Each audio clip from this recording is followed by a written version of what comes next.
बिस्मिल्लाहिर्रहमानिर्रहीम, अस्सलाम वालेकुम। वेलकम टू सुनो टुनाइट विद सादिया अफजाल। आज के प्रोग्राम का ब्रेकडाउन आपको बता दें। प्रोग्राम के पहले हिस्से में हम पाकिस्तान मुस्लिम लीग नून की मुस्तकबिल की सियासी हिकमत अमली के साथ साथ चैलेंजेस का तस्करा करेंगे। सवाल उठाएंगे कि क्यों पाकिस्तान पीपल्स पार्टी PDM हुकूमत का हिस्सा बनने पर आज पशेमान है। प्रोग्राम के दूसरे हिस्से में हम चीफ जस्टिस काजी फाइज ईसा की सरबराही में सुप्रीम जुडिशल काउंसिल के अहम इजलास की कार्रवाई पर बात करेंगे और देखेंगे कि जस्टिस मज़ाहिर अली अकबर नकवी के पास क्या ऑप्शंस मौजूद हैं। जबकि प्रोग्राम का तीसरा हिस्सा एडिटोरियल होगा सादिया स्टेक, जिसमें हम आपको बताएंगे कि कैसे गजा हिरोशिमा का रूप धार चुका। मियां नवाज शरीफ की वापसी के बाद पाकिस्तान का सियासी मंजरनामा यकसर तब्दील हो चुका है। पाकिस्तान मुस्लिम लीग के कायदीन मियां नवाज शरीफ को चौथी बार वजीर आजम पाकिस्तान बनता हुआ देख रहे हैं। गुज़श्ता रोज मुस्लिम लीग नून के सीनियर कायद ख्वाजा आसिफ ने एक टीवी इंटरव्यू में बात करते हुए कहा कि नवाज शरीफ हमारे वजीर आजम के उम्मीदवार हैं, वो हमें इलेक्शन लड़वाने के साथ खुद भी इलेक्शन लड़ेंगे। जबकि मुस्लिम लीग नून की साबिक इत्तेहादी जमात पाकिस्तान पीपल्स पार्टी तन्हाई का शिकार होती हुई दिखाई दे रही है और पार्टी कायदीन के बयानात भी कुछ ऐसा ही तासुर दे रहे हैं। गुज़श्ता रोज पीपल्स पार्टी के सीनियर कायद खुर्शीद शाह ने एक इंटरव्यू के दौरान बात करते हुए कहा कि 16 माह की पाकिस्तान डेमोक्रेटिक पार्टी की हुकूमत में हम गए, हमसे गलती हो गई, माफ़ी दे दें, लेकिन अब इंतखाबात करवा दें। अवाम के वोट को इज्जत दो का नारा हमने बचाया, मुस्लिम लीग नून ने नहीं। एक तरफ पाकिस्तान पीपल्स पार्टी के कायदीन की जानिब से मुस्लिम लीग नून को तनकीद का निशाना बनाया जा रहा है, मगर दूसरी तरफ मुस्लिम लीग नून की लीडरशिप साबिक इत्तेहादी की तनकीद का जवाब देने से गुरेज कर रही है। गुज़श्ता रोज हमारे प्रोग्राम में सेनेटर इरफान सिद्दीकी ने रद्द-ए-अमल देने से इज्तनाब किया, जबकि एक और इंटरव्यू के दौरान साबिक वज़ीर ख़जाना इसहाक डार ने भी पीपल्स पार्टी से मुताल्लिक सवालात टालते हुए सिर्फ इतना कहा कि हमारे ताल्लुकात अच्छे हैं। जबकि मुस्लिम लीग नून के कायद की वतन वापसी और गुज़श्ता एक हफ्ते की कानूनी पेशरफ पर चेयरमैन तहरीक इंसाफ का बयान भी उनके ख़ानदानी ज़राए के तवस्सुत से गुज़श्ता रोज़ उनके सोशल मीडिया अकाउंट पर शेयर किया गया। चेयरमैन तहरीक इंसाफ का कहना था कि गुज़श्ता चंद दिनों के दौरान अपनी आंखों से कानून का एक मजाक बनते हुए देखा। जो हो रहा है वो लंदन मंसूबे का शाखसाना नहीं बल्कि लंदन मुआहदे का नतीजा है। दूसरी जानिब अगर देखा जाए तो इलेक्शन कमीशन ने भी इंतखाबात की हतमी तारीख के लिए गौर करना शुरू कर दिया है। मीडिया रिपोर्ट्स के मुताबिक मुल्क में आम इंतखाबात के लिए 28 जनवरी 2024 बरोज़ इतवार की तारीख मुतवक्के है और इलेक्शन कमीशन 2 नवंबर को सुप्रीम कोर्ट में इलेक्शन के इनेकाद से मुताल्लिक केस में तारीख का ऐलान कर देगा। इलेक्शन की हतमी तारीख की बाज़गश्त को मद्देनजर रखते हुए आज से इस्तेहकाम पाकिस्तान पार्टी ने भी जहानिया में इंतखाबी मुहिम का आगाज कर दिया, जहां पार्टी के बानी कायदीन जहांगीर तरीन और अलीम खान ने खिताब के दौरान पार्टी का मुस्तकबिल सुना दिया। जून 2023 में पार्टी के क़याम के बाद इस्तेहकाम पाकिस्तान पार्टी की जानिब से ये पहला सियासी कुव्वत का मुजाहिरा था। प्रोग्राम के इस हिस्से में हम सवाल उठाएंगे कि आज पाकिस्तान पीपल्स पार्टी मुस्लिम लीग नून की इत्तेहादी रहने पर कीमान है। क्या मियां नवाज शरीफ की वापसी किसी लंदन मुआहदे का नतीजा है? क्या पाकिस्तान मुस्लिम लीग नून और इस्तेहकाम पाकिस्तान पार्टी में मुस्तकबिल में हुकूमत की तश्कील के लिए इत्तेहाद भी मुमकिन हो सकेगा? इस पर बात करने के लिए हमारे साथ मौजूद हैं पाकिस्तान मुस्लिम लीग नून के सीनियर लीडर राना तनवीर हुसैन साहब। बहुत बहुत शुक्रिया राना साहब, प्रोग्राम के लिए आपने वक्त दिया। सबसे पहले तो राना साहब भी बताइएगा, पिछले कुछ दिनों से और ख़ास तौर से जब से नवाज शरीफ साहब की वापसी हुई है तब से जो बातें PMLN के हवाले से, आपकी क़यादत के हवाले से आपको सुनने को मिल रही हैं। कोई कहता है कि ये लंदन मुआहदा है, उसका शाखसाना है। पीपल्स पार्टी की तरफ से कहा जाता है कि ये डील करके आए हैं। फिर बयानात आते हैं कि जनाब लाडला तब्दील हो गया है, कंधे वही हैं।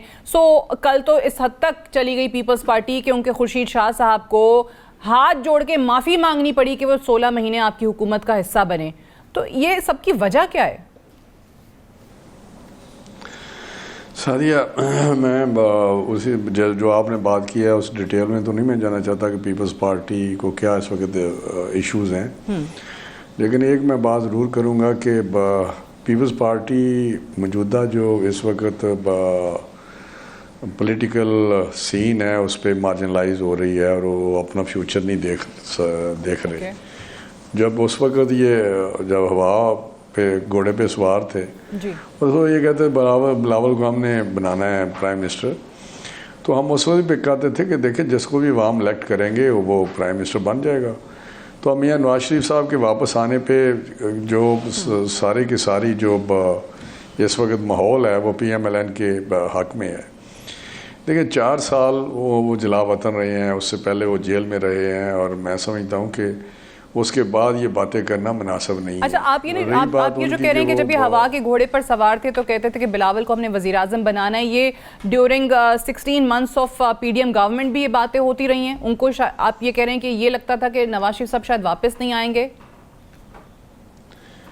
नहीं, ये उसी वक्त की बात है। आप 16 महीने की ज़रा उठा के देखें ना, जब वो कहते थे कि सारा कुछ कर ही ये रहे हैं। अभी मैं 16 महीने की बात भी करने लगा था। उस वक्त तो इन्होंने कई दफ़ा, हमने भी सोचा कि इलेक्शन करा देने चाहिए, लेकिन यही थे जो हमें रोकते थे कि नहीं, हमने टाइम पूरा करना है और हम चलेंगे और हम टाइम पूरा करेंगे। और बिलावल साहब को ये बहुत ज़्यादा आगे लेके जा रहे थे, और वो जितनी मिनिस्ट्रीज़ थी, इन्होंने जो सबसे ज़्यादा अहम मिनिस्ट्री थी जो पब्लिक के साथ डील करती थी, जैसा फॉरेन मिनिस्ट्री है, उसमें एक्सपोजर था। बिलावल साहब को तो इन्होंने वहाँ किया कि ये एक्सपोजर होगा as a foreign minister internationally, वहाँ पे इनका जब एक्सपोजर होगा तो फ्यूचर के लिए वो उसको बना ही यही रहे थे। लेकिन हमें कोई इतराज़ नहीं, अगर वोट देते हैं पीपल्स पार्टी को तो पीपल्स पार्टी का प्राइम मिनिस्टर बने, अगर PMLN को देते हैं तो PMLN का प्राइम मिनिस्टर बने, अगर कोई भी ABC किसी पार्टी का भी हो, जिसको अवाम वोट देती है वो बने। लेकिन आज उससे बरियो जुमा होना, मैं समझता हूँ कि इससे उनको वो डैमेज हो रहे हैं। 16 महीने से जो वो माफ़ी मांग रहे हैं या कुछ कर रहे हैं, उस वक्त तो सादिया कहते थे शहबाज शरीफ साहब बेहतरीन प्राइम मिनिस्टर हैं, बिलावल साहब भी कहते थे, और नवीद कमर, ये सारी कैबिनेट में बातें होती थी, बाहर भी होती थी, असम्बली में भी होती थी, तकरीरों में भी होती थी। और वहाँ पे तो ये कहते थे कि जी हमें जितने प्राइम मिनिस्टर हमने काम करते देखे हैं, सबसे बेहतरीन प्राइम मिनिस्टर शहबाज शरीफ साहब हैं। आपको याद होगा। तो मैं कहता हूँ कि इस वक्त एक किस्म की बातें करनी अच्छा नहीं लग रहा, तो हम कहते हैं भाई आगे बढ़ें। और इलेक्शन में शहबाज शरीफ साहब को वज़ीर आज़म के तौर पे उनके हवाले से कोई डायरेक्ट इस किस्म की तनकीद तो नहीं आई है, लेकिन नवाज शरीफ की वापसी और ख़ास तौर से जो उनकी ज़मानतें हो रही हैं या जिस तरीके से उनके कानूनी मामला चल रहे हैं, उस पर उनको ज़रूर ये शुबा है कि शायद कोई मामला तय पाए उनके। नहीं, मैं देखें उसमें फिर बात आ जाती है कि नवाज शरीफ साहब के केसेस का किसको नहीं पता। उस वक्त भी ये कहते रहे कि बड़ा जुल्म हुआ है, बड़ी नाइंसाफ़ी हुई है और बहुत ही इंतकामी कार्रवाई हुई है, और वो एक साजिश थी जो 2017 में हुई, पनामा की शक्ल में एक चीज़ सामने आ गई, और वो जहाँ जानी थी बात वहाँ पहुँच गई कि प्राइम मिनिस्टर को हर सूरत, उस वक्त प्राइम मिनिस्टर नवाज शरीफ साहब को उन्होंने डिस्क्वालीफाई करना था, और जब कोई चीज़ नहीं मिली दूर तक तो उन्होंने कामा एक निकाल लिया और उस पर उन्होंने लाइफ डिस्क्वालीफाई कर दिया। तो ये मैं समझता हूँ ये चीज़ें अभी कौम से नहीं बल्कि सारी दुनिया को पता है कि क्या उस वक्त ड्रामा हुआ है, क्या साजिश हुई है। और उसके बाद वो जब बाहर गए बीमारी के सिलसिला में, तो उस वक्त भी कि वो उनकी सज़ाएँ सस्पेंड हुई थी, जो अपीलें की हुई थी ना, तो उस वक्त सस्पेंड हुई थी, और अगर वापस आए हैं तो वहीं से वो सस्पेंशन हुई। और जब सस्पेंड होती हैं क्या जो सज़ाएँ हैं, तो उसमें सज़ाएँ जो हैं जब वो सस्पेंड होती हैं, कन्विक्शन सस्पेंड कर देते हैं, तो फिर उसका आउटकम जो है वो बेल होता है। ये एक लीगल चीज़ है, इसमें कोई दूसरी चीज़ नहीं।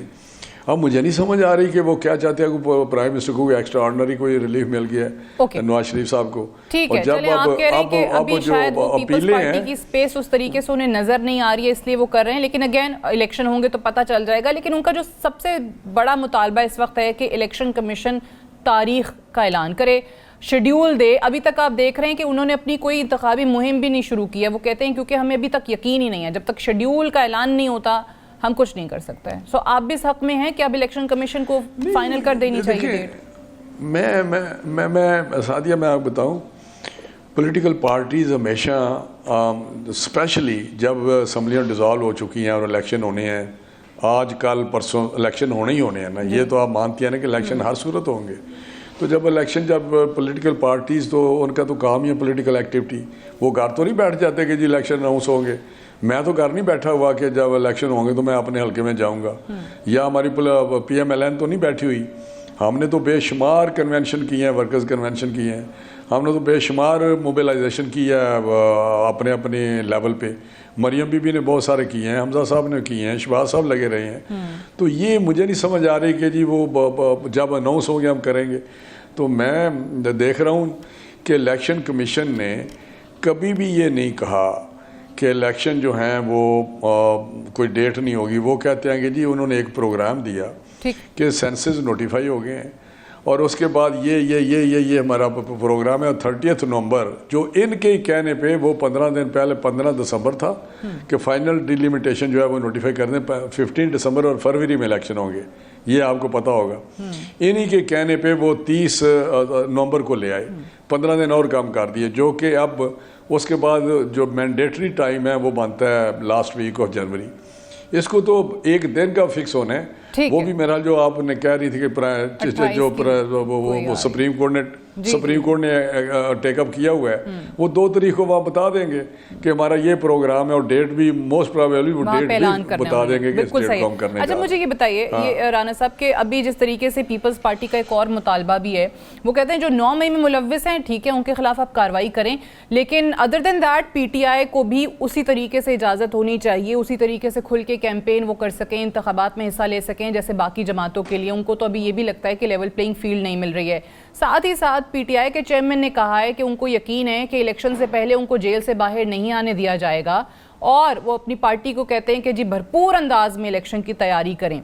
PTI किस हद तक चैलेंज आपके लिए, ख़ास तौर से पंजाब में? देखिए, मैं आपको बताऊँ ऑनेस्टली, मैं आपको बताने लगा हूँ कि शोर शराबा ज़रूर है, बिल्कुल वोट बैंक उसका है, लेकिन इस पोजीशन में नहीं है कि वो इलेक्शन जीते। ये सारा जो सोशल मीडिया है या थोड़ा शोर है, दूसरा मीडिया है या इधर उधर जो इस वक्त बातें होती हैं, लेकिन अगर कहाँ उनको नहीं करने दिया जा रहा। जितने भी लोग हैं जो मुलव्वस नहीं है या क्रिमिनल कोई जो उनकी एक्टिविटी में जो उन्होंने ऐसे कोई रॉन्ग डूइंग्स की हुई हैं, तो ये तो एक इमीडिएट उनकी हुकूमत रही है। 4 साल फेडरल गवर्नमेंट रही है, 5 साल पंजाब में रही है, तो वो उनके ख़िलाफ़ जितने भी हैं काम, जब हमारी हुकूमतें होती हैं तो हमारे बाद में अकाउंटेबिलिटी होती है कि हमने 5 साल कैसे गुजारे हैं, किस किस ने क्या क्या किया है, तो वो तो हिसाब देना पड़ेगा उनको। बाकी जो क्लीन लोग हैं वो आके लड़े। मैं खुद कहता हूँ कि उनको लड़ने चाहिए इलेक्शन, जो साफ़ सुथरे हैं इलेक्शन लड़ें और उन पर कोई कदगन नहीं है। मेरा नहीं ख्याल कि जब किसी कोर्ट की तरफ से उनको सज़ा नहीं होगी, किसी कोर्ट की तरफ से किसी फोरम की तरफ से जो सही फोरम है, रेलेवेंट फोरम है, वहाँ से वो डिस्क्वालीफाई नहीं होंगे, तो कोई बंदे को किस तरह हम रोक सकते हैं इलेक्शन से? हमने रोकना है या कोई भी इदारा भी नहीं रोक सकता। तो ये मेरा ख्याल है एक ऐसे ही एक बनाया गया है। अच्छा। थोड़ा सा एक अजीब सा माहौल बन रहा है कि तो पता नहीं क्या हो रहा है। लेवल प्लेइंग फील्ड जो है वो नहीं मिल रही है। पीपल्स पार्टी को भी ये गिला और PTI तो कहती है कि हमें सिंध की बात करें, मुझे जी फरमाइए। मैं सिंध की बात करें या बलूचिस्तान की बात करें, जहाँ पे PTI की हुकूमतें नहीं थी, वहाँ तो किसी PTI वाले को कुछ नहीं कहा जा रहा। मुझे बताएं ना कि क्या बलूचिस्तान में किसी को कुछ कहा गया, इधर कुछ कहा गया? लोग इलेक्शन लड़े।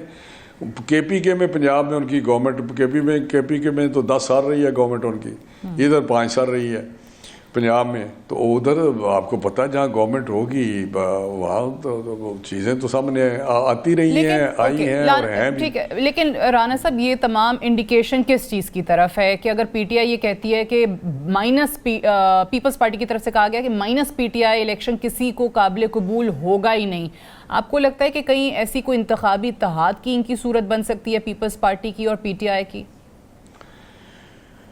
देखिए, मैं समझता हूँ कि ये बात करनी कि PTI के बगैर नहीं हो सकता। देखिए, अगर टर्न आउट, मैं आपको बिल्कुल बता रहा हूँ कि इलेक्शन हम लड़ते हैं, अगर टर्न आउट एक रीज़नेबल टर्न आउट होता है इलेक्शन पे जी, और वो किसी पार्टी में भी हो और किसी पार्टी के माइनस भी हो, अगर वहाँ पे 50% या 50+ होता है टर्न आउट, तो या तो ये है ना कि 80% बाइकआउट करते हैं इलेक्शन का, उसकी क्रेडिबिलिटी इफेक्ट होगी। अगर जो एक प्रैक्टिस है या एक ट्रेडिशनली वोटर निकलता है 50% होता है, 56% होता है, 53% होता है, आप पिछले रिजल्ट देख लें सारे, जब PTI इलेक्शन लड़ती भी रही है, तो अगर वो टर्न आउट होता है, लोग उसमें पार्टिसिपेट करते हैं, वोट डालते हैं, तो उस इलेक्शन पे कौन उंगली उठा सकता है उस कि ये कौम का मैंडेट है, सही मैंडेट है। ठीक है, तो मैं कहता हूँ ये बड़ी पहले की बातें हैं और उनके बैक ऑफ माइंड में क्या है वो बहुत ज्यादा। और PMLN का कोई इरादा है, आप लोग कोई इत्तेहाद में जा रहे हैं या अकेले इलेक्शन लड़ना चाहते हैं? और खासतौर से IPP जिन्होंने आज से अपनी इलेक्शन कैंपेन भी शुरू कर दिया, अलीम खान और जहांगीर तरीन साहब ने। देखिए मैं कहूँगा कि मुझे तो अभी तक हमारे लेवल पे तो डिस्कस नहीं हुआ। ओके। लेकिन मेरा खुद ज़ाती तौर पे ख्याल है कि PMLN सबसे बड़ी जमात है मुल्क की। हमें सीधा हम अकेले जाएंगे। अच्छा। लेकिन इलेक्शन के बाद देखेंगे जो सिचुएशन होगी असम्बलियों में कि वहाँ क्या सिचुएशन है, किसको साथ वहाँ क्या पोजीशन पोजीशन है। एक आखिरी सवाल राना साहब के, ये जो पीपल्स पार्टी के ग्रीवेंसेस बहुत बढ़ते चले जा रहे हैं, उनके कंसर्न सामने आ रहे हैं। मियाँ साहब की जब से वापसी हुई है वतन में, उनका कोई राब्ता हुआ है जरदारी साहब से या पीपल्स पार्टी के किसी और कायदीन से? मेरा नहीं ख्याल कि उनका किसी से रब्ता हुआ है। अच्छा। लेकिन डेफिनेट मियाँ साहब मुल्क के सबसे बड़े पॉलिटिकल लीडर हैं और वो आपको पता है जिस तरह लोगों को साथ लेके चलते हैं, जिस तरह वज़ादार भी हैं, डेफिनेटली वो रब्ता करेंगे सारे पॉलिटिकल पार्टीज़ के जो हेड हैं तमाम के साथ नहीं, जो चीता लोग हैं जो इस पॉलिटिकल एरिया में बड़े पॉलिटिकल लीडर्स हैं, बड़ी पार्टी हैं जिनकी असम्बली में रिप्रेजेंटेशन भी होती हैं, तो वो करेंगे, उनसे बिल्कुल रब्ता करेंगे और जो पॉलिटिकल इश्यूज हैं डिस्कस होंगे। राइट। राना तनवीर हुसैन साहब, thank you very much for joining us. Will take a break here.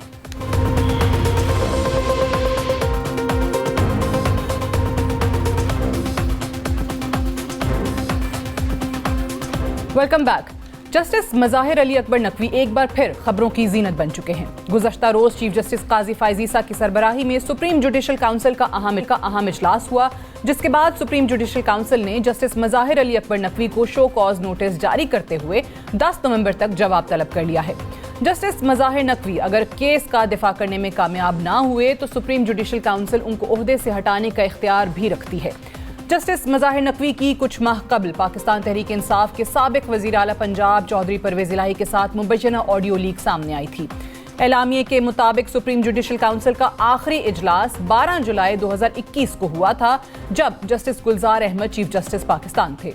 आखिरी इजलास के इनेकाद के बाद से लेकर अब तक काउंसिल को मजीद शिकायत मौसूल हुई, मगर साबिक चीफ जस्टिस पाकिस्तान उमर अता बंदयाल इजलास के इनेकाद से इज्तनाब करने के साथ जस्टिस मज़ाहिर नकवी का अहम केसेस की समाअत के दौरान भरपूर अंदाज में दफा करते हुए भी दिखाई देते रहे।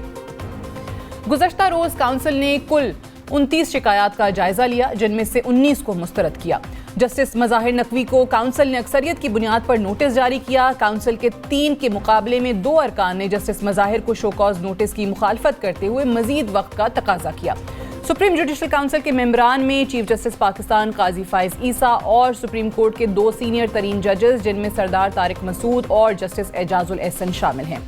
सुप्रीम कोर्ट के 3 मेंबरान के अलावा 2 सीनियर तरीन हाई कोर्ट जस्टिस भी काउंसिल के मेंबरान होते हैं, जो इस वक्त chief justice Lahore high court अमीर भट्टी और chief justice Balochistan high court Naeem Akhtar Afghan हैं।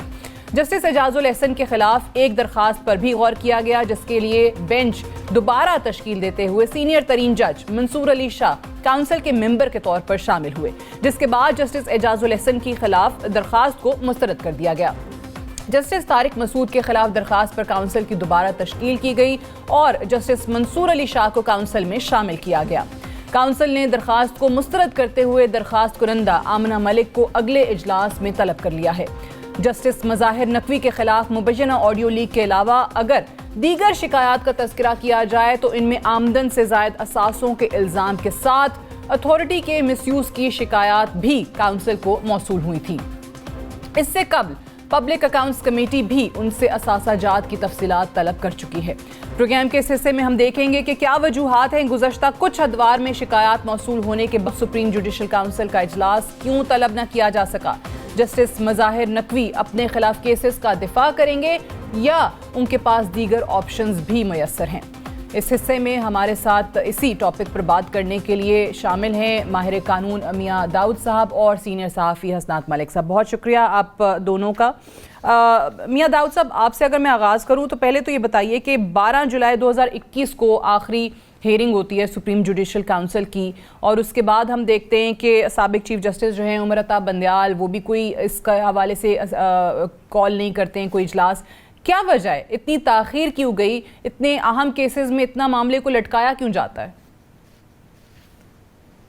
देखिए, chief justice Pakistan mister justice Qazi Faez Isa साहब से पहले के जो 6-7 साल के अदवार हैं, उनको तो हमारे जैसे पाकिस्तानी और वकला समझते ही एक मुतनाज़ा अदवार जो है वो समझते हैं। और वो मुतनाज़ा इसी वजह से समझते हैं कि जितने भी माजी में चीफ जस्टिस साहबान आए, बिलखसूस हाकिम निसार से लेके ऑनवर्ड, उन्होंने अपने चीफ जस्टिस ऑफिस का मिसयूज किया।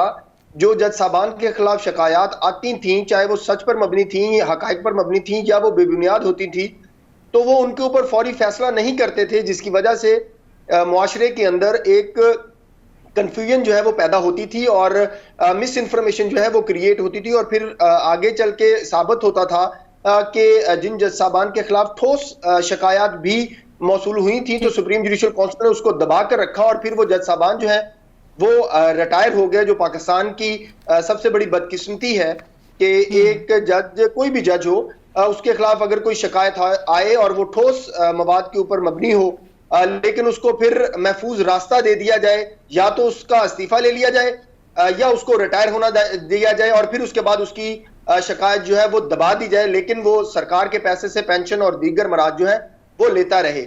ये मामला रुकना चाहिए और इस केस में भी हम तवक्को करते हैं कि ऐसी कोई सूरत हाल नहीं बनेगी। चलें, देर आए दुरुस्त आयत के इतने अरसे के बाद एटलीस्ट सुप्रीम जुडिशल काउंसिल का इजलास हुआ। हसनात, आप बड़े करीब से ये चीज़ें देख रहे होते हैं कोर्ट की, गुज़श्ता रोज़ की कार्रवाई को कैसे देखते हैं? और ख़ास तौर से जो जस्टिस मज़ाहिर नकवी को अब शो कॉज नोटिस दिया गया है, 14 दिन का वक्त है उनके पास क्या क्या ऑप्शंस हैं?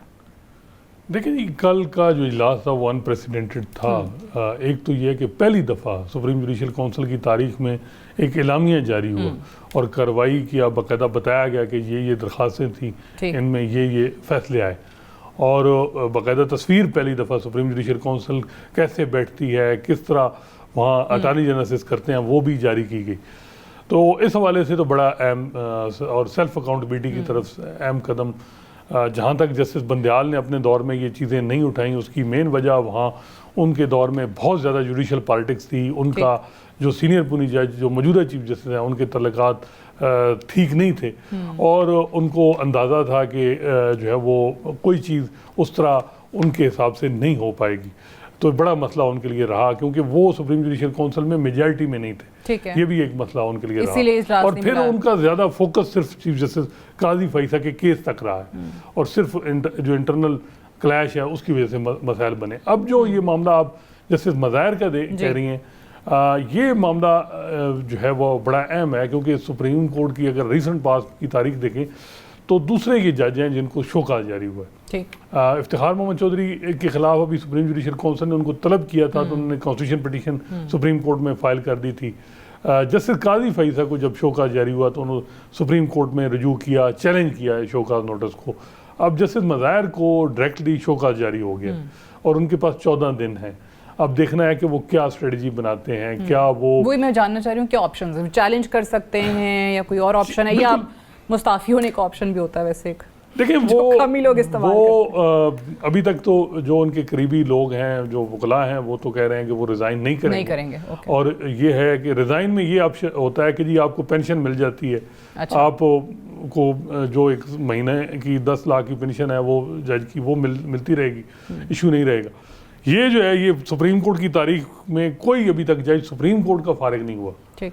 तो ये बड़ा एक है कि अगर आप इस तरह का मामला आता है, और जो इस वक्त हालात बन रहे हैं 3-2 की, ये अब जो कल नोटिस जारी हुआ, इसमें जुडिशल पॉलिटिक्स का आंसर बड़ा वाज़ेह है।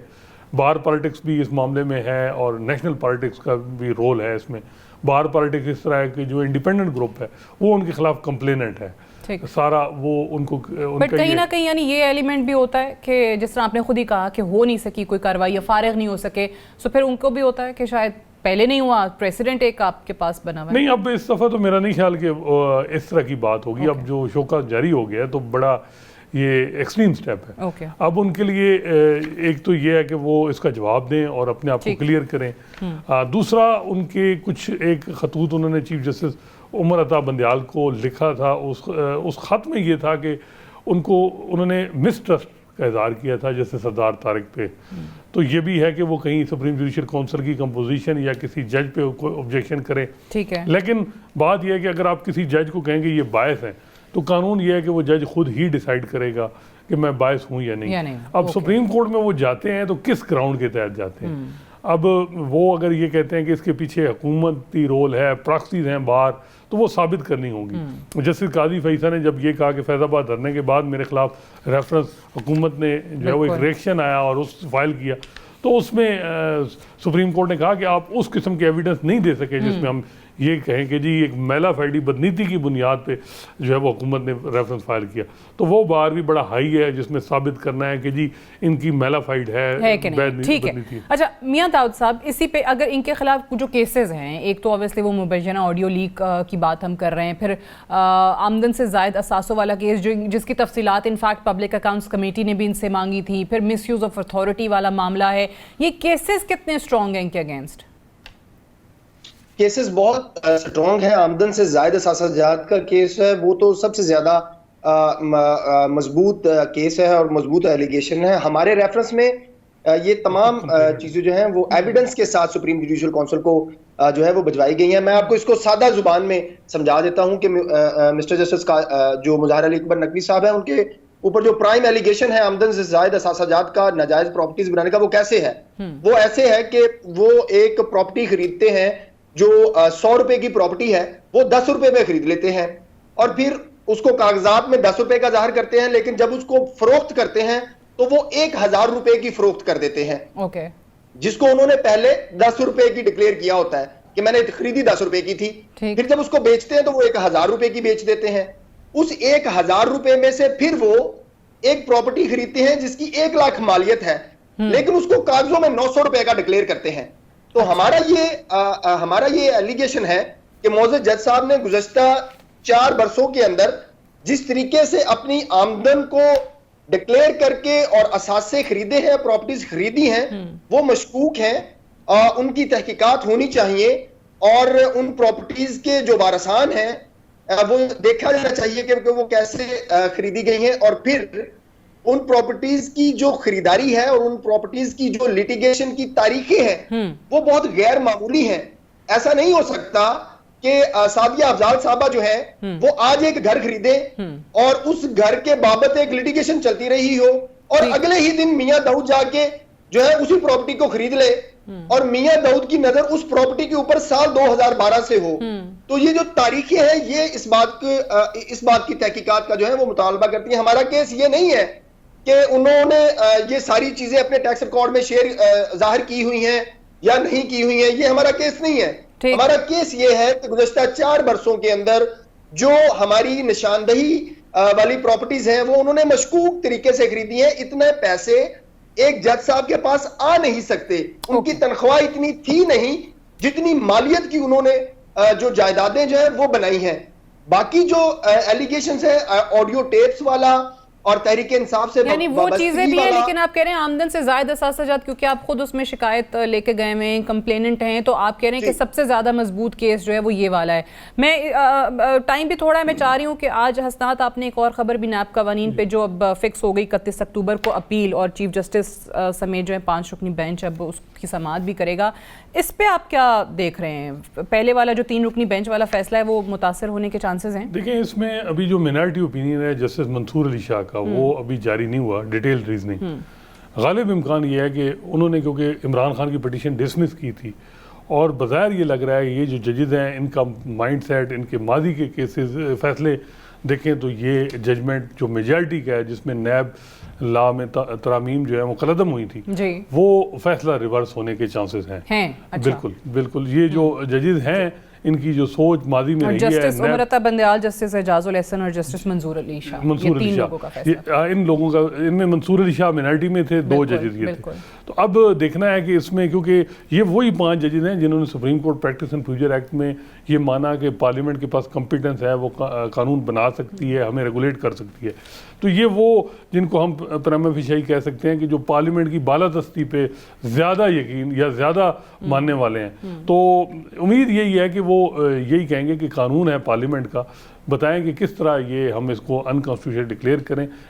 इस तरह नहीं हो सकता कि जी पार्लियामेंट जो है वो किसी मामले में कोई नैब में तरमीम करे तो एक ठोस वजूहात होनी चाहिए तब स्ट्राइक डाउन। अदरवाइज पीटीआई के पास रेमेडी है, पीटीआई जब हुकूमत में आए दोबारा कानून ले आए, ARU एसेट रिकवरी यूनिट उन्होंने बनाया था, फिर उससे ज़्यादा बड़े की कोई इंस्टीट्यूशन बना दे, कानून सख्त से सख्त कर ले, तो ये वैसे अच्छी अप्रोच है। हर कोई जब आई थिंक ऑपोजिशन में आता है तो सब यही कहते हैं कि जी नैब का सियासी इस्तेमाल बंद होना चाहिए, लेकिन जब हुकूमत में आते हैं तो फिर वो सबके रविश जो है तब्दील हो जाती है। लेकिन अभी तक क्योंकि पीटीआई का ये है कि वो एज सच उस तरह नैब के विक्टिम वो नहीं रहे। अलकादिर ट्रस्ट केस में अगर देखें तो इन्हीं तरामीम से कहीं इमरान खान फेवर भी ले रहे हैं, ठीक, और कहीं जो है वो जब इनके केसेस जो हैं वो आएंगे तो इनको अंदाज़ा होगा कि नैब कानून जो है किस तरह जो है ये गलत हैं और सियासतदानों के लिए क्या मसाइल पैदा करते हैं। सही, क्विकली मियां दाऊद साहब आपका इस पे कमेंट ज़रा मैं चाहूँगी कि ये 31 अक्टूबर को अब इसकी जो अपील है समाअत होगी,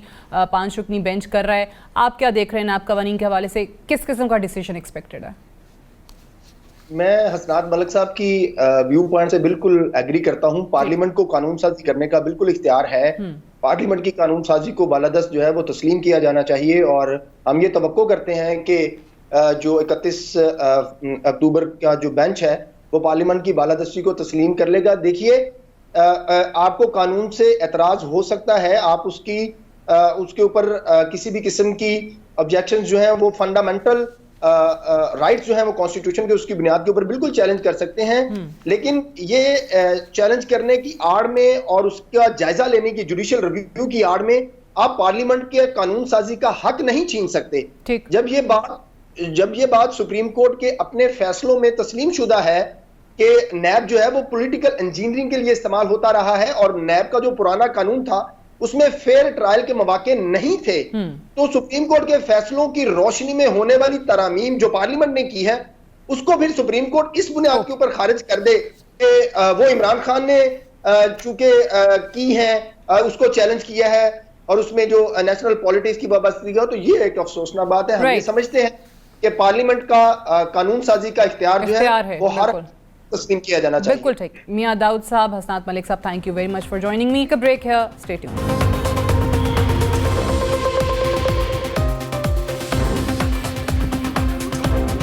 बाईस दिन की फजाई बमबारी के बाद आज सेहूनी रियासत इजराइल जमीनी हमलों का आगाज भी कर चुकी है।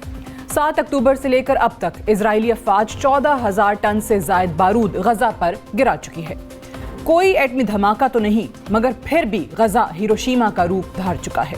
गजा पर गिराए गए इसराइली बारूद की मजमूई कुव्वत 1945 में हिरोशिमा पर गिराए गए अमरीकी एटम बम से भी ज्यादा है। Gaza city has turned into a ghost town.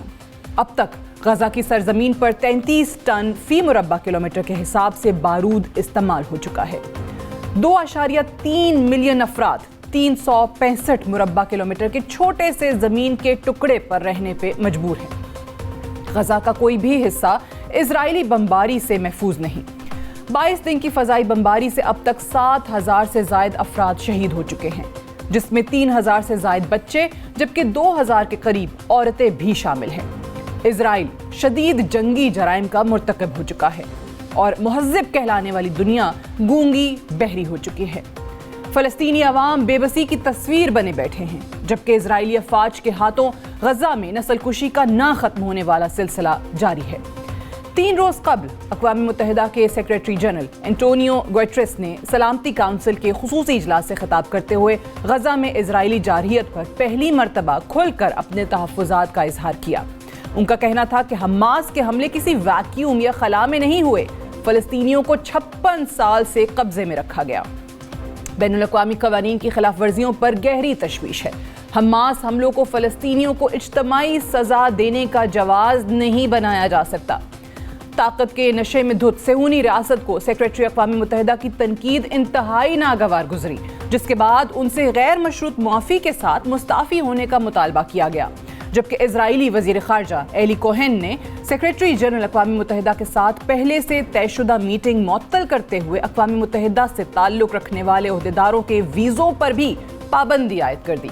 Secretary general Antonio Guterres ने इजरायली तहफ़्फ़ुज़ात के बाद अपने बयान की वजाहत करते हुए कहा कि 7 अक्टूबर को होने वाले हमास के हमले की किसी सूरत हिमायत नहीं करते और ना ही सिविलियंस के कत्लेआम को दुरुस्त कहते हैं, मगर उन्होंने अपने खिताब के दौरान फ़लस्तीनी आवाम की तकालीफ का तज़किरा किया।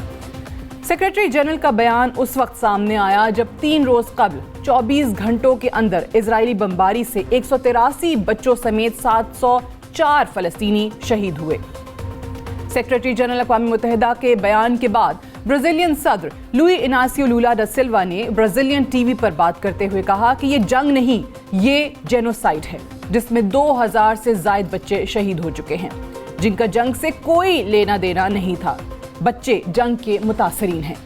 गजा पर ज़मीनी हमले की सूरत में हमास को किस हद तक नुकसान पहुंचता है, ये कहना अभी मुश्किल है, मगर ये बिल्कुल वाज़ेह हो चुका है कि बेगुनाह फ़लस्तीनियों की जानें पहले से ज़्यादा गैर महफूज हो जाएंगी। इस एडिटोरियल को हम इस नुक्ते पर कंक्लूड करते हुए वाज़ेह करते हैं कि गजा में ज़मीनी हमलों को अगर तवील किया गया तो हालात ना अमरीका और ना ही इजरायली हुक्मरानों के कंट्रोल में रहेंगे। रहती दुनिया के सामने आज गजा और हिरोशिमा में कोई फ़र्क नहीं रह गया। अलबत्ता हिरोशिमा की तबाही का अमरीका बराह रास्त जिम्मेदार था, जबकि गजा में तबाही अमरीकी आशीर्वाद से जारी है। That's all for tonight. Good night and Allah Hafiz.